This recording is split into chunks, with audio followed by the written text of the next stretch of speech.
listening to Sa mura kong edad, ito na ang naging trabaho. Di ko na din mabilang humawak sa akin na tao. Ako'y bata pa lamang, batak na ang katawan.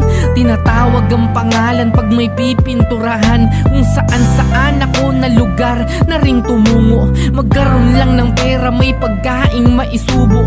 Kailangan kong kumayo dahil di ako mayaman, upang mabunuan ang aking pangangailangan. Handang sumunod sa utos ng nakakataas sa akin. Kahit minsan nakakarindi na ang sigaw sa akin. Laging nagpapakababa sa trabaho, binabaling. Imbis na sumagot, mas gusto ko patong lihain.